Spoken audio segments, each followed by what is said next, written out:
আসসালামু আলাইকুম ওয়া রাহমাতুল্লাহি ওয়া বারাকাতুহু। প্রিয় দর্শক ভাই বন্ধুরা, আপনারা কেমন আছেন? আশা করং মহান রব্বুল আলামিনের অশেষ অশেষ মেহেরবানিতে আপনারা সবাই ভালো আছেন।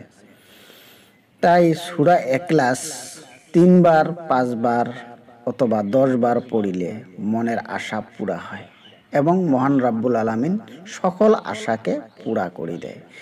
তাই ভিডিওটা না টানিয়ে বিস্তারিত হিসেবে আমি কিছু আলোচনা করব এই সূরার বিষয়ে। আপনারা মনোযোগ দিয়ে শোনেন।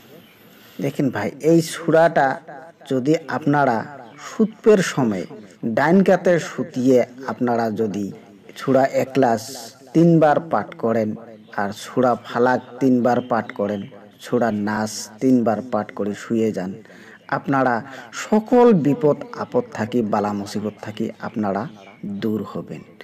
আপনাদের যে কোনো বালা মুসিবত হোক না কেনে, বিবি বাচ্চাক নিয়ে কিবা ভেজালে পড়ি থাকেন না কেনে, স্ত্রী স্বামী কিবা ভেজালে পড়ি থাকেন না কেনে, গরমিল হয়ে থাকেন না কে, মহান রব্বুল আলামিন আপনাদেরকে হেফাজত করবে, আপনাদের মাঝে ভালোবাসা তৈরি করবে। তাই আপনারা এই সূরাটা অবহেলা করেন না। এই সূরাটার অত্যন্ত ফলাফল কাজ। তাই আপনারা এই সূরাটা এমন আপনারা প্রত্যেক দিনে আপনারা পাঠ করতে পারেন। সূরা ইখলাস ৩ বার, সূরা ফালাক ৩ বার, সূরা নাস ৩ বার আপনারা সব সময় যদি পাঠ করে থাকেন, আপনাদের ঘরে বালা মুসিবত কোনো স্পষ্ট করবে না।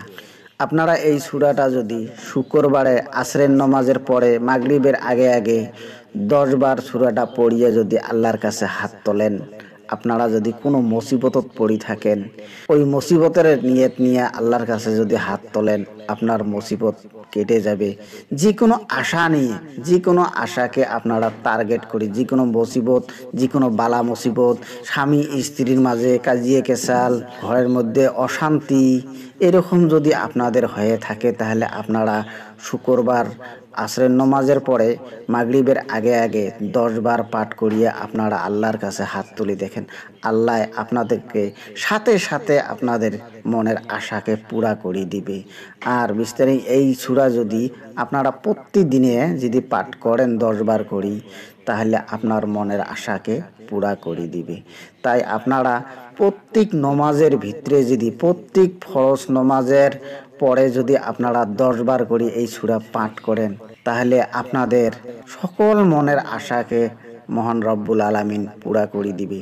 সূরা ইখলাস এমনি ৩ বার পাঠ করিলে ১ খতম কোরআন শরীফ পাঠ করা হয়।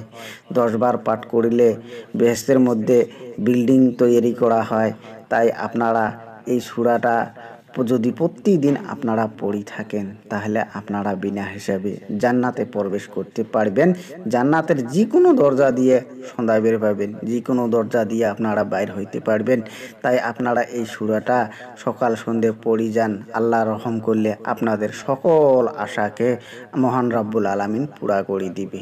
তাই মহান রব্বুল আলামিন যাতে আমার সকলকে এই সূরার আমল করিবার জন্য তৌফিক দান দেয়।